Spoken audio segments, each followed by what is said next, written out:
एक है अंबानी जी का परिवार, जो कि हमेशा कुछ अच्छे कारणों से ही चर्चा में रहता है। दूसरी तरफ है गौतम सिंघानिया जी का परिवार, जो कि आजकल न जाने कितने ही बुरे बुरे कारणों से चर्चा में बना हुआ है। तलाक का एक पूरा मामला निकलकर सामने आया है, जिसके बाद से कि काफी तरह की बातें जो हैं मार्केट में बढ़ गई हैं, और जाहिर सी बात है eventually one thing leads to another, और अब यहाँ पर हजारों करोड़ों की बातें होना शुरू हो गई।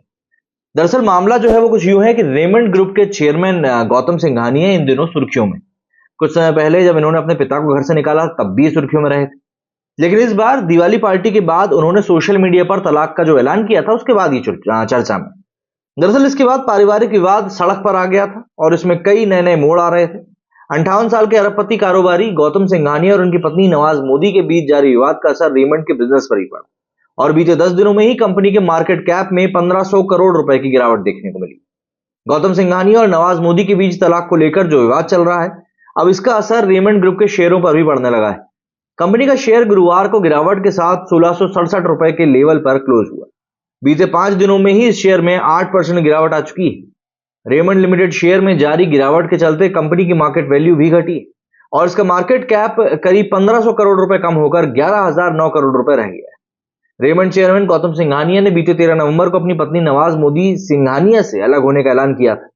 उन्होंने एक पोस्ट लिखते हुए बताया था कि 32 साल के साथ के बाद में अब दोनों अलग हो रहे हैं। दरअसल दोनों के बीच सब कुछ ठीक चल नहीं रहा। इसका खुलासा तब हुआ जब दीपावली के दिन मुंबई से सटे थाने स्थित रेमंड स्टेट में गौतम सिंघानिया की ओर से दिवाली की पार्टी का आयोजन किया गया था, लेकिन इस पार्टी में उनकी पत्नी नवाज सिंघानिया को एंट्री मिली नहीं। 11,620 करोड़ की नेटवर्थ वाले गौतम सिंघानिया एंड फैमिली की रेमंड ग्रुप में आधी हिस्सेदारी है।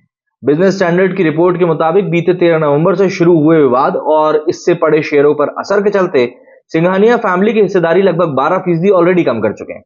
रेमंड ग्रुप का कारोबार टेक्सटाइल से लेकर रियल एस्टेट तक फैला हुआ है। हालांकि इसके रेवेन्यू में 40% हिस्सेदारी कपड़े के कारोबार की ही बताई जाती है। दरअसल 13 नवंबर से पूरा मामला शुरू हुआ था, जब गौतम सिंघानिया और उनकी पत्नी के बीच जारी विवाद कई सारे मोड़ों से होकर गुजरता हुआ अब इस जगह पर आके खड़ा हो गया है। इनमें सबसे खास नवाज मोदी सिंघानिया द्वारा गौतम के ऊपर लगाई गई एक पिटीशन है, जिसमें कि उनका कहना है कि वो संपत्ति में 75% की हिस्सेदारी मांग रही है।